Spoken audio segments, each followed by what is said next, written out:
Okay, let's get started. Welcome to the deep dive. Hello. Today we're doing something a bit different, but I think really valuable. We're diving deep into a specific set of challenging vocabulary words. Right. These aren't just random words. They're pulled directly from the source material you, our listeners, shared with us. Exactly. Think of it like a targeted linguistic expedition, our mission, to really get to grips with these words. Yeah, understanding the meanings, nailing down the pronunciation so you can use them confidently. And crucially, seeing what they unlock in the context you actually found them in, turning that, what does that mean, moment into okay, I see. Helps you feel, really informed about the text you're reading or listening to. So we'll go through these in batches, kind of exploring different linguistic areas. It's about adding specific, powerful tools to your understanding, taken right from the material you're working with. Precisely. Let's jump right in then. Our first group of words today sort of touches on describing diverse collections and highlighting core qualities or states. Okay? First up. First one is a word that can paint quite a picture. Menagerie. Menagerie. Menagerie. Pronunciation-wise, internationally, it's Manazandic. And here in the U.S., we'd probably say menagerie. Its main meaning, the one that gives us that sort of zoo-like clue, is a collection of wild animals kept in captivity, maybe for exhibition. Right, like a traveling circus might have. But, and this is where it gets interesting and probably how it showed up in your source material, Yeah. it can also mean a strange or diverse collection of people or things. Okay, so not just animals. Not just animals. You could talk about a menagerie of eccentric characters at a party, for instance. That makes sense. So the example you had was the traveling circus had a menagerie of exotic animals. That uses the animal sense. It does, but keep that broader, diverse, maybe slightly odd collection idea in your back pocket. It's useful. Got it. Okay, shifting gears a bit. Misogyny. Misogyny. Right, pronunciation. International May Essay. U.S. Me sojini. And this one refers to a dislike of, contempt for, or importantly, ingrained prejudice against women. Basically, sexism specifically directed at women. Synonym, sexism. Antonym might be respect. Respect, yes. Or sometimes you hear philofeminism, though that's less common. The key is that deep-seated prejudice. The example sentence really clarifies the context. The author's work exposed the misogyny deeply rooted in the society. Exactly. It's often about those systemic issues, not just one person's bad attitude. It's cultural, often deeply embedded. Right, profoundly harmful stuff. Okay, next, a word about generosity, but like big generosity. Munificence, Munificence. Munificence, international, UMass Minor E-Sense. Munificence is that quality or the action of being lavishly generous. Great generosity. So not just dropping a few coins in a jar. No. Think significant, grand-scale giving. Generosity is a synonym, but munificence amps it up. Stinginess is the clear opposite. Your source example. The museum was built thanks to the munificence of a few wealthy patrons. Perfect example. It highlights the scale of the generosity needed to build a whole museum. It was a truly munificent act. Makes sense. Okay, from generosity to changeability. Mutability. Mutability. Mutability, international, dimjidati. This is the liability or tendency to change. Something that isn't fixed, that's likely to alter over time. Changeability is the obvious synonym. Right. And stability would be the antonym. The example was, the mutability of fashion trends can be overwhelming for consumers. Yeah, it's not just that fashion does change, it's that its inherent nature is to change constantly. That tendency, that mutability, can feel like a lot to keep up with. Okay, here's one where context is really, really key. Nominal. Nominal. Nominal, international.nmnl. US NOMNL. And you flag this one has two main meanings that were likely relevant in your sources. Right. First, existing in name only, like a figurehead. Exactly. A nominal leader, someone with a title but no real power. And the second meaning is very small, usually talking about a price or an amount. Yeah, like your example. Students pay a nominal fee to join the college club. Meaning the fee is tiny, just a token amount. So you absolutely have to look at the context to know if it means in name only or very small amount. Minimal is a synonym for the small amount sense. Substantial is the opposite. Very clear. Okay, speaking of things that don't really stand out, nondescript, Nondiscript. Nondescript, international. Yeah. US non-D-AT. If something's nondescript, it just lacks distinctive or interesting features. It's unremarkable. Blends in, the opposite of distinctive. Exactly. The example was spot on. The man wore a nondescript outfit that blended into the crowd. Just plain, unmemorable clothes. Okay, this next one, nonplussed. Nonplussed. This sometimes trips people up, but the source definition was quite specific. Yes, nonplussed, international, USEAS, non-PLUS. And the definition provided was surprised and confused so much that one is unsure how to react. Right. Perplexed is a really good synonym here. You're thrown off balance, unsure what to do or say. Unfazed or composed would be the antonym. The example captured it well. She was nonplussed by the unexpected job offer. Yeah, it's not just surprised, it's that element of confusion and momentary paralysis. What do I do now? Kind of feeling. Gotcha. Okay, moving towards something harmful. Noxious. Noxious. Noxious, international. Noxious. This means harmful, poisonous, or very unpleasant. Often used for fumes, chemicals, gases, that kind of physical unpleasantness or danger. Toxic is a close synonym. Definitely. Harmless is the antonym, your example. The laboratory handled noxious chemicals with extreme caution. Makes perfect sense. Dangerous stuff. And the last one for this first group, a word for things that are just pointless. Nugatory. Nugatoy. Nugatory, international, dacrylandui. G-U-S-N-O-O-tory. This means of no value or importance. Useless, futile, achieving nothing. Worthless is a good synonym. Worthless, ineffective, futile. Valuable is the antonym. The example really hits it home. Their attempts at negotiation proved nugatory in the face of hostility. Exactly. The hostility just made the whole negotiation effort completely useless. It had zero effect. A waste of time. Wow, okay. That first set covered a lot of ground, didn't it? Collections, confusion, generosity, futility. They're quite specific, these words. They add real precision. Definitely.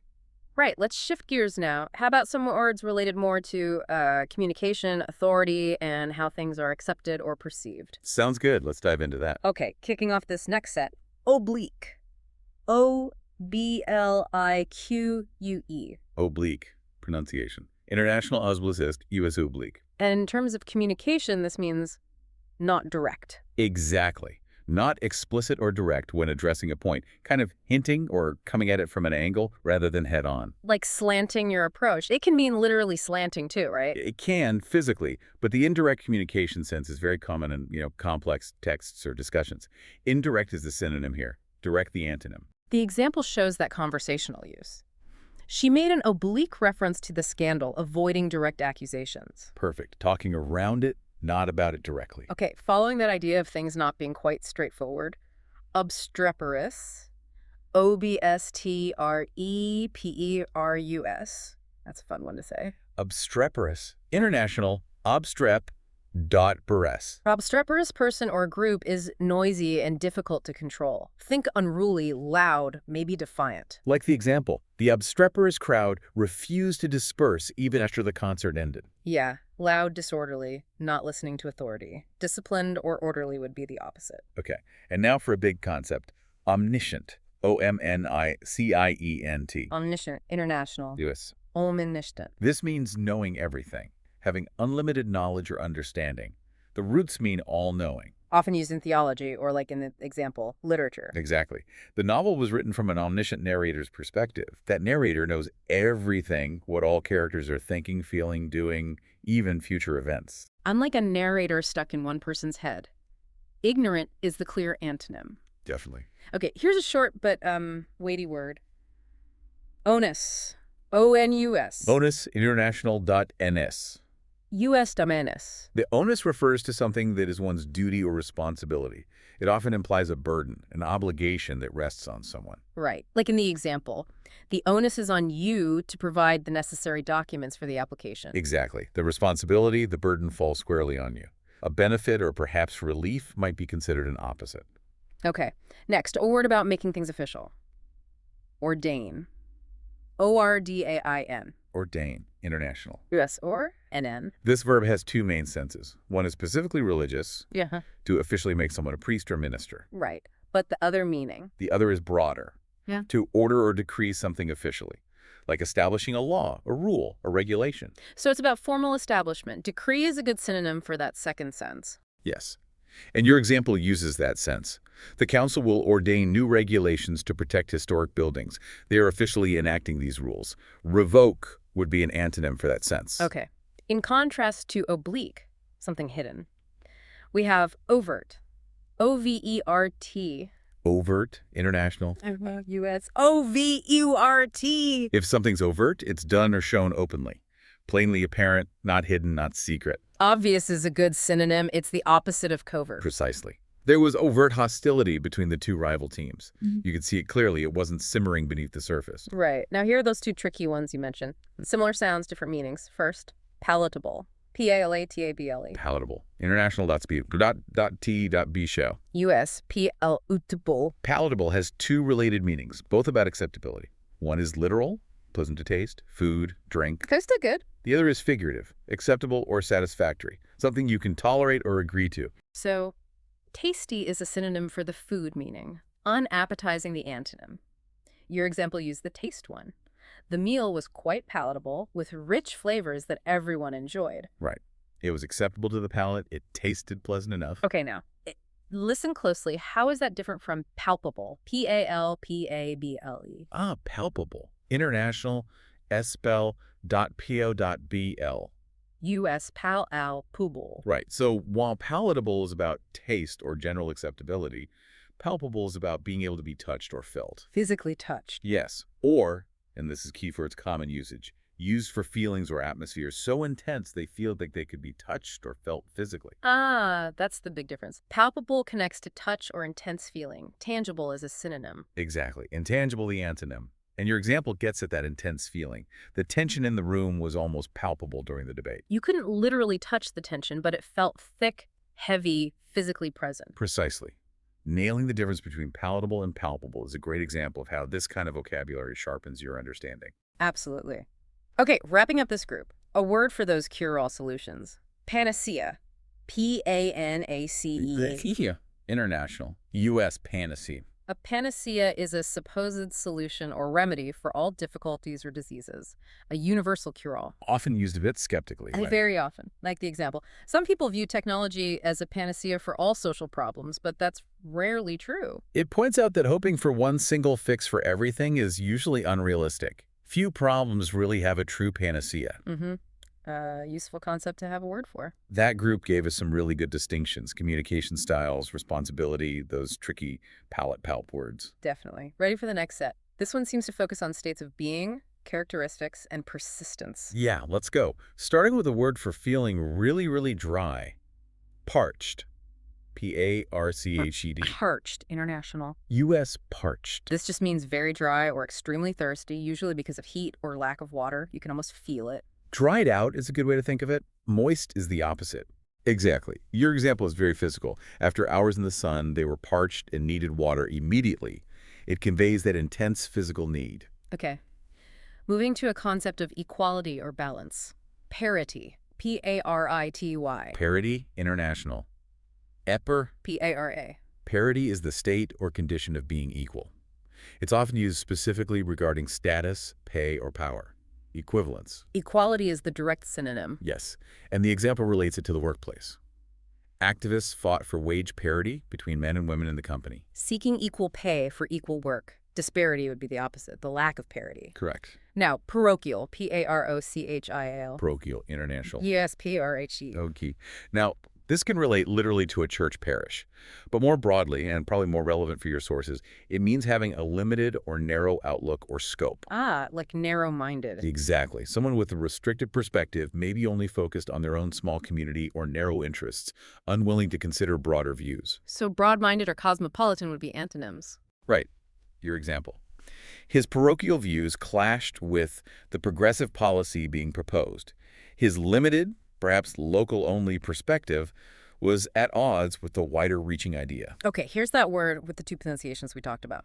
Patent. P-A-T-E-N-T. Right. The adjective versus the noun. So as an adjective meaning obvious or easily recognizable, it's usually patent in the U.S. Yes. International, tight, tatent, patent.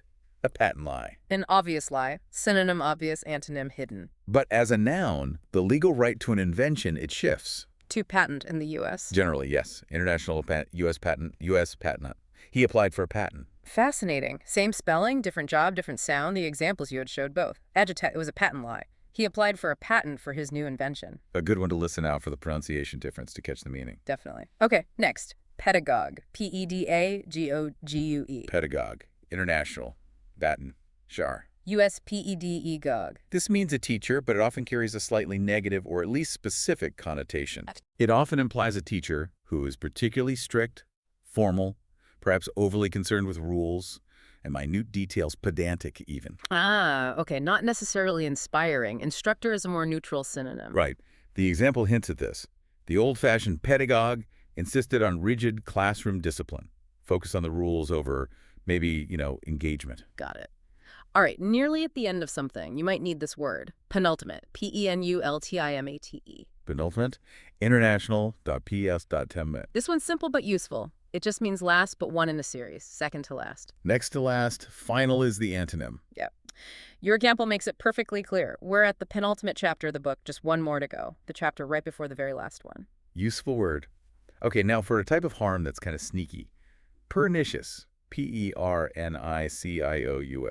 Pernicious. International. Pernicious. That's pernicious. Pernicious describes something having a harmful effect, but crucially, often in a gradual or subtle way. It creeps up on you. So not like a sudden blow, but more like a slow poison. Exactly. It's insidiously damaging. Harmful is a synonym, but pernicious carries that sense of subtle, gradual damage over time. Harmless is the antonym. Your example really illustrates that. The pernicious rumor hurt his reputation over time. Right. It wasn't one event, but the slow, steady, subtle spread of the rumor that did the damage. It's a great word for those kinds of negative influences. Interesting contrast to something obviously noxious. Okay, next. Pert. P-E-R-T. Pert, international. U.S. pert. Pert can mean attractively lively or cheeky, often used to describe a young woman's manner. It can also describe clothing or style as jaunty or stylish. It suggests this kind of spirited, maybe slightly bold quality. Lively is a synonym. Yes, or spirited. Dull would be an antonym. The example used the style sense. She wore a pert hat tilted to one side. Suggests it was stylish, maybe worn with a bit of playful attitude. Okay, now be careful. Sounds similar, but totally different meaning. Pertinacious. P-E-R-T-I-N-A-C-I-O-U-S. Ah, yes, pertinacious, international. U.S. pertinacious. Very different from pert. Completely different. Pertinacious means holding firmly to an opinion or a course of action. Stubbornly persistent. Tenacious. Stubborn, determined, compliant, or yielding would be opposites. Exactly. Look at the example.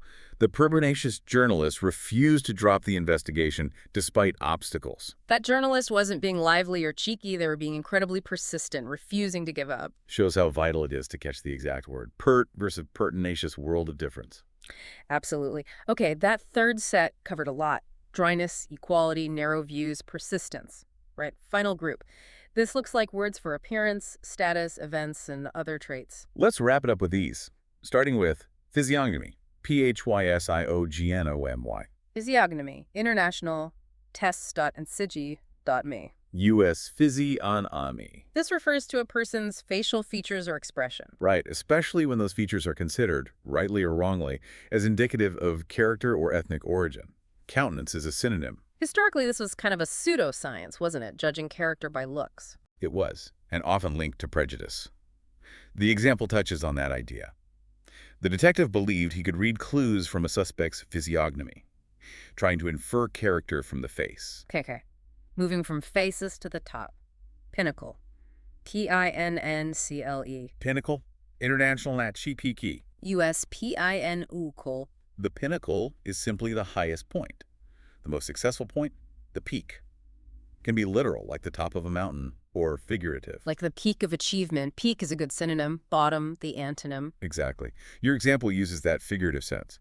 Winning the Nobel Prize was the pinnacle of her scientific career, the absolute highest point of success for her. Makes sense. Now, a legal term. Plaintiff. P-L-A-I-N-T-I-F. Plaintiff, international.discipline.tif. U.S. plaintiff. In a court case, the plaintiff is the person who brings a case against another person or entity. They are the one initiating the lawsuit, making the complaint. So complainant is a synonym. The person being sued is the defendant. Correct. Your example clarifies the role. The plaintiff claimed the company had violated the contract. They're the ones making the accusation in court. Got it. Okay, how about being poised? P-O-I-S-E-D. Poised. International. Poised. U.S. Poised. Poise has a couple of related meanings, both about balance. It can mean having a composed, self-assured, elegant manner, grace under pressure, perhaps. Calm and confident. Yes. Mhm. And it can also mean literally balanced and ready for action, like a dancer poised to move. Self-possessed is a good synonym for the composed meaning. Anxious or awkward would be antonyms. Right. Yurgisel uses that composure sense. She remained poised throughout the challenging interview. She kept her cool, her confidence. Okay. Next, a word that can mean heavy or just dull. Ponderous. Ponderus. Ponderous. International. Dias de is their days. U.S. Ponder. It can literally mean slow and clumsy because of great weight. Physically heavy and awkward. But it's often used figuratively, isn't it? Very often.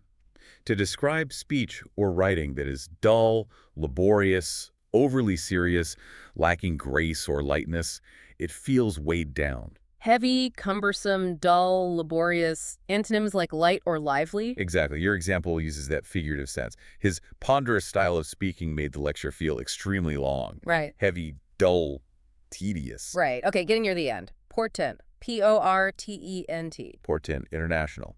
U.S. portent. A portent is a sign or a warning that something significant and often bad or calamitous is likely to happen. It's an omen. Omen is the key synonym, a sign of things to come. Your example, the sudden flock of crows was considered a portent of doom by the villagers. The crows were seen as a sign predicting disaster. Okay, now related to that, the adjective portentous. Portentous. Portentous, international, portentus.tiches. U.S. portentous. Right? So if something is portentous, it gives a sign or warning like a portent. It feels significant, weighty, often suggesting something serious or ominous is coming. Ominous is a good synonym then. Yes. It can also mean done in a pompous or self-important way, but the ominous sign meaning is very common. Trivial would be an antonym. Your example used that sign, meaning the manager's portentous speech suggested big changes were on the horizon. Exactly. The speech itself felt like a sign. It had a weight and tone suggesting serious, maybe difficult things were coming. It describes the quality of being like an omen. So portent is the noun, the sign itself. Portentous is the adjective describing something that feels like a sign. You got it. That's the key difference. Okay, two left. First, describing a certain physique. Portly. Portly. Courtly, international, .sarasis.ly. U.S. portly. This usually describes a man, and it means having a stout body. Somewhat fat, but often used more politely. Stout is a synonym. Skinny the antonym. Pretty straightforward. Your example, the portly gentleman struggled to find a suit that fit comfortably. Describes a larger build. And finally, a word for things happening after someone has died. Posthumous. Posthumous. Posthumous, international, .sarasis. U.S. posthumous. It looks tricky, but that H is silent. Right. Posthumous describes something occurring, awarded, or appearing after the death of the originator or person involved. After death is the simple way to think of it. Antemortem, before death, is the technical opposite. Exactly. Your example. She received a posthumous award for her contributions to science. The award came after she had passed away. Wow. We really did cover a lot there. From menagerie and being nonplussed to things being pernicious or palpable, the weight of the onus, right through to things recognized posthumously. We did. And hopefully unpacking them like this, seeing the nuances, the connections, the contrasts. Yeah, like nominal's two meanings, or patent's pronunciations, or telling apart palatable and palpable, or pert and pertinacious. And understanding that difference between a portent and something feeling portentous. It all adds layers. And tackling these words, especially because they came from your sources, it's not just abstract learning. It genuinely helps you understand those texts more deeply, more precisely. It really is like upgrading your reading glasses, isn't it? Seeing the finer details. It absolutely is. You grasp those subtle shades of meaning, the specific kind of harm and pernicious, the feeling of something palpable. Which really allows you to engage with the ideas more fully. Totally. And, that actually leads to a kind of interesting final thought to leave you with. When you master vocabulary that's this nuanced, how does it change more than just what you can understand? Does it fundamentally change how you actually perceive and interpret the world that the language is describing? That's a deep one. Something to definitely mull over as you encounter these words out in the wild. Exactly. Well, thanks for diving deep with us today.